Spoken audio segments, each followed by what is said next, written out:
I've been doing nature photography for 8 years and I've seen some really weird stuff in the woods, from bears that almost ripped my head off to coyotes that chased me for miles and once a cougar within an inch of making me his lunch. But nothing, absolutely nothing, had prepared me for what I fled that day. It was rather cold that day. I had walked 5 km into the state forest before dawn to capture the light, hitting the snow perfectly. My editor wanted pristine winter shots for a gold-out magazine, so here I am, voluntarily launching. I found a good spot overlooking a small clearing and set up my tripod. The sun was beginning to rise, bathing everything in pink and gold. I was framing my picture when I saw movement at the edge of the clearing. At first I thought it was an animal, but squinting I realized it was a person, a woman. Welcome to the Story from Shadows. If you crave true horror stories, subscribe now and join our community of the brave. Now, let's get into our first story. To be precise, she was crouched on something in the snow, draped in tattered animal skin that reeked of blood and rot. Her hair fell in long tangled locks covered in frost, and she was barefoot. I was going to call her to ask if she needed help, but the words got stuck in my throat when I saw that she was squatting on a deer. The deer was dead, the poor animal's throat torn open, staining the snow beneath it crimson. The woman was leaning over it, her face buried in the wound, making wet, sucking noises, as if she were trying to drain it of her blood. My stomach clenched as she lifted her head, revealing a face smeared with blood and flesh that ran down her neck. His skin was as pale as a corpse, and where his eyes should have been, there were only red, hollow sockets, as if something had devoured them. I watched in horror as she reached into her dress to pull out her little sculpted bones strung over a long braid that looked like it had been ripped straight from a woman's head. She arranged them in the snow around the deer in a precise pattern, staggering in a way that gave me goosebumps. When she finished, she began to chant in a low, hoarse voice that was not human. The words sounded foreign, like ancient hymns. She dipped her fingers in blood and began to trace symbols in the snow, spirals and lines that were unbearable to see. These incantations grew louder and louder until they reasoned through the trees. I should have run, left the moment I saw her, but I realized I didn't want to leave her. The more she sang, the stronger the attraction became until it became impossible to resist. I took a step forward and a twig snapped under my foot. His head immediately turned to me. Even at 30 feet, his eyes fixed on mine, and his mouth stretched into a smile that was far too wide for his face. For a heartbeat, we just stared at each other. Then she let out a guttural, bestial cry that broke the trance in which I was immersed. In 2 seconds, she was on all fours and crawling towards me like a wild cat. I blinked, grabbed my camera, and dashed through the trees as fast as I could behind me. I could hear her stirring and the sickening scraping of her hands and feet on the snow. Every time I risked a glance back, she was closer, moving through the snow faster than any human should be able to.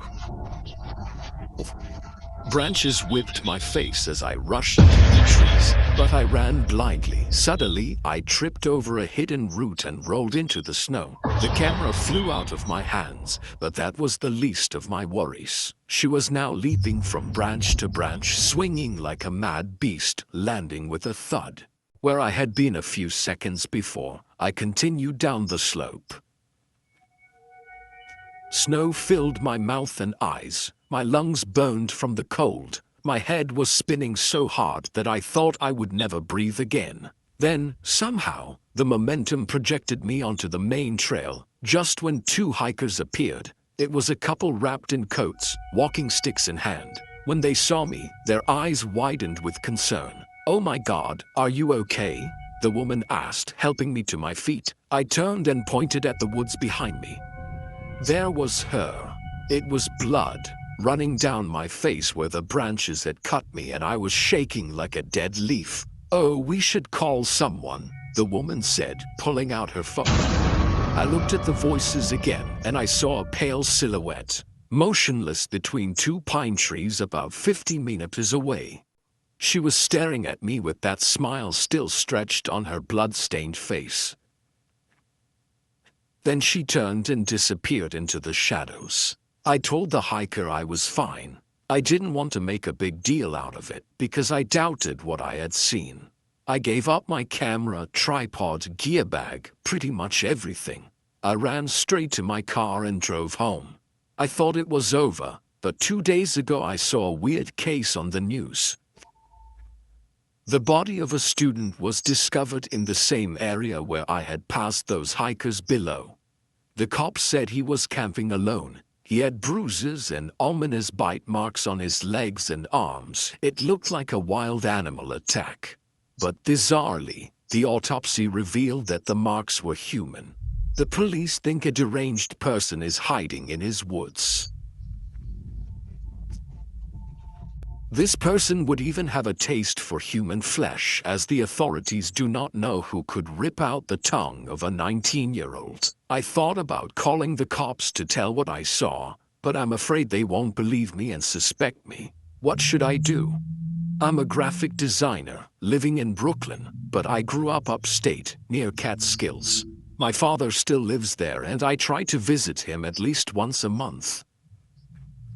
The night it happened, I was returning from a visit when my engine failed on a side road taken to avoid traffic.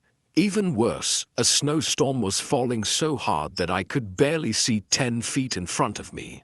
I stood there for 20 minutes, looking for network while snow piled up on the windshield and the cold seeped in. The heat was off and my hands were going numb when I saw a faint yellow glow through the trees. I grabbed my phone as a lamp and ventured into the storm. The wind almost knocked me over, but I moved toward the light, hoping to find someone to help me up close. I saw an old 3-story building with a big sign, Mercy Hill Scare Facility. I knocked a little too hard on the front door after what seemed like an eternity. The door creaked and a dark-haired woman peered in. "Hi, I'm Lana. My car is broken down. Can I use your phone?" She examined me slowly and then opened the door further. "Of course, come in. I am Sophia, the night watchman." The inside was warm but smelled like a hospital. The lights flickered and somewhere in the hallway a TV crackled. "The lines are cut, but you can stay until morning. I'll get you some tea," Sophia said, leading me to a small office. I rubbed my hands together as Sophia returned with tea in a chipped cup. "Drink, you must be frozen." The tea was too sweet with a bitter aftertaste, but I drank it anyway. "I need to check on the residents. Don't wander around." These footsteps faded into the hallway, and the building remained silent for 10 minutes before a thud resounded from above, followed by small, muffled laughter. I didn't want to move, but standing still was worse, so I got up and pushed open the office door. Outside, the corridor was narrow and dark, the walls damp, lined with numbered doors and barred windows. The nursing home looked less like a home than a prison, but it was the leather straps hanging from the metal hooks in the ceiling that made my stomach twist. The giggles resumed and seemed closer. This time I screamed when an old woman ran past in a bathrobe and barefoot. Her fine white hair hung limply as she whispered to me, "And you the new nurse?" His eyes were large and glassy. "No, I'm just waiting for the storm." "Oh, the last one said that too." Her lips curled up. She tried to run away. "Sophia doesn't like it." My stomach clenched. What? What do you mean?" But the woman's smile widened and she turned to dance in that empty hallway. I sensed something really weird about this place. I decided to leave. I started walking faster, looking for another way out. I could hear the muffled cries and whispers and the slow scratching of nails on the wood. Behind the closed doors, a door was ajar. I looked inside and immediately regretted it. The bed was covered with dark spots. A tray nearby contained shackles, leather straps, and electroshock equipment, along with other laboratory instruments. Curious little thing, isn't it? Sophia's voice came from behind me. I had to leave. The storm is getting worse and you drank the tea. She smiles. You'll be too sleepy to leave soon. I spun to flee, but she grabbed my arm with an impossible force. You're one of us now. One by one, the doors opened and the residents came out.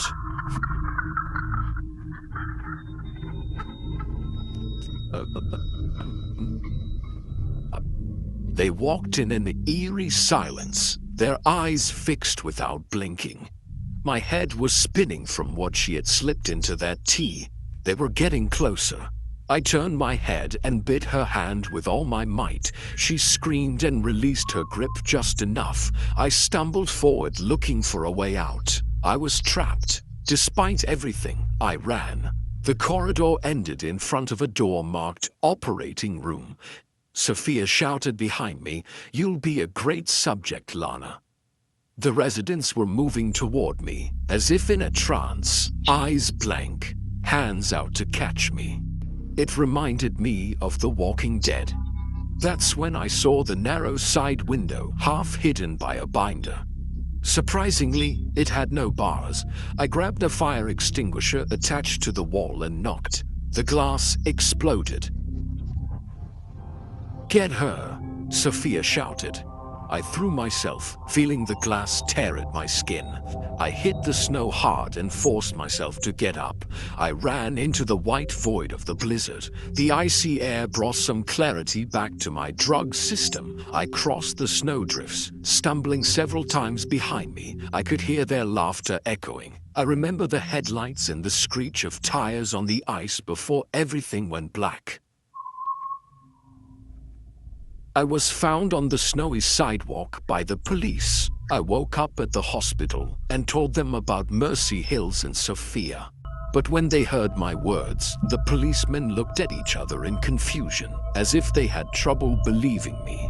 I was finally told that the whole place and its residents had burned to the ground. A year earlier, it was an electrical fire, and among the ashes was Dr. Sophia Hale, a neuroscientist who lost her license 20 years ago after conducting unauthorized brain mapping on her patients. She was also patient there, like others who saw her as the night watchman. It's hard to believe I saw ghosts, but I can't erase the memory of that night. The weird thing is, the cops told me that the window I broke to escape never existed. All the windows of the building are barred, and the only exit is the main road. Where did I go when it really happened to me that night? It was supposed to be a quiet weekend. Just us. No phone, no stress, only snow, mountains, and silence. By the time we arrived, dusk had already fallen. The cabin stood on the edge of a dense pine forest, surrounded by snow that swallowed the sounds. Arlo, the caretaker, was waiting on the porch. It looked as if he had been sitting there for a long time, curled up in a wooden chair, his coat thick, buttoned up to his neck. His face was tanned and pale, his gray hair slicked back. "Good evening," he muttered. His voice had that flat, emotionless tone of people who have spent too much winter alone. He didn't shake hands, just nodded to the door. "The keys are in, the heat is on, the pipes may be working but you'll manage." Then he motioned for Mark to follow him to show the heater. I stood on the porch, breathing in the cold air and staring at the edge of the trees. While I was admiring the view, I saw this young boy, maybe 10 years old, standing 15 meters in the air. He wasn't moving right there, staring right at the cabin, staring at me. Her hair was in battle and too long, and even from a distance, I could see that his face was pale. I made a small sign with my hand. After a while he raised a hand and waved me back. I was going to walk towards him when Arlott screamed behind me. "Hey you, get out!" I jumped. The boy turned and ran away, his feet lifting the snow. As he disappeared into the trees, I suddenly turned around in surprise. Harlow's eyes followed the boy into the woods, his jaw clenching. "This kid is a thief. He comes here to steal food from the basement storage. Don't let him near here, you hear me?" His tone was dry, almost threatening. Before I could ask a question, he walked down the steps and drove off in the truck. That night the cabin seemed emptier without her presence outside, the wind moaning through the cracks in the wood. Mark was making soup while I was unpacking. We tried to relax, but I couldn't shake the image of this boy, thin jacket, bare hands staring at the snow. It was about 9 p.m. when I looked out the window again and he was back, his arms wrapped around her and his lips looked blue. "Mark, he's back." Did I whisper? Mark walked over and squinted through the window. God, he must be freezing. We could feed him and tell him to go home before we decide. A low, high-pitched sob strangely broke the silence.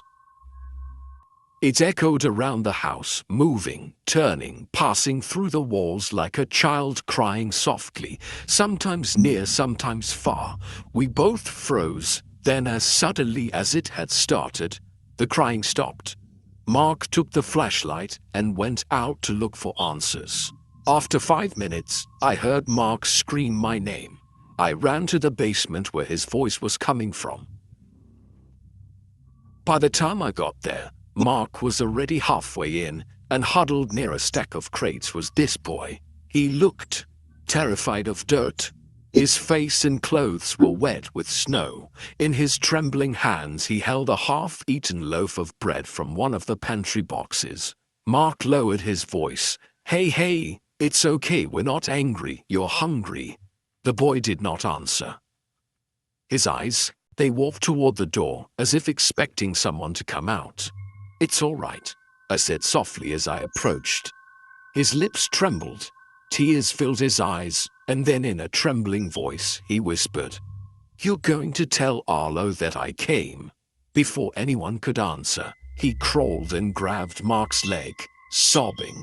"Please don't tell her," he pleaded, his voice breaking. "Please, if you tell, he'll never free my sister." I froze in disbelief. "Arta, sister?" The boy nodded sharply. "He locked her in a room downstairs. She's been there for days. He says she stole something from him." Mark and I exchanged horrified looks. "Watch," Mark said. The boy led us down a narrow corridor at the bottom of the basement. Behind broken shelves and boxes, there was a small space in the corner. I immediately smelled the dampness, rot and urine inside. We found this little girl, about 7 years old, curled up on the floor in a dirty blanket. His skin was pale and bruised, his lips chapped, his eyes half closed. She seemed too weak to even raise her head. "Oh my God," I gasped, kneeling beside her. "Her skin was cold. She didn't eat," whispered the boy, crying. "He sometimes brings food, but he hasn't come for 2 days." Mark dialed 911 with a trembling hand. His voice broke as he tried to explain what we had found. We wrapped the girl in coats and blankets and stayed close to her until headlights finally pierced the trees. Arlo was arrested that night in his house at the bottom of the valley. According to reports, the boy and girl lived in a cabin in the woods. Their sick mother had died a few days before, and they often came to Harlow's house to eat. Instead of helping her poor children, Harlow made them do all the cabin chores for free. Sometimes he fed them, and other times he let them die of hunger. When one night he couldn't stand the hunger anymore, the little girl sneaked in to get some bread when Harlow locked him in this basement. It infuriates me to think that a human could be so cruel to children. We went to see the kids at the hospital. The little girl smiled so hard. As soon as she saw me, the boy hugged my husband and started crying. It's barely been a year since we got married and we weren't planning on having kids right away, but seeing these two, we couldn't turn our backs on them. Tomorrow we file an adoption application. I will not let these children beg for food or love the rest of their lives. And for people like Harlow, I hope he rots in prison.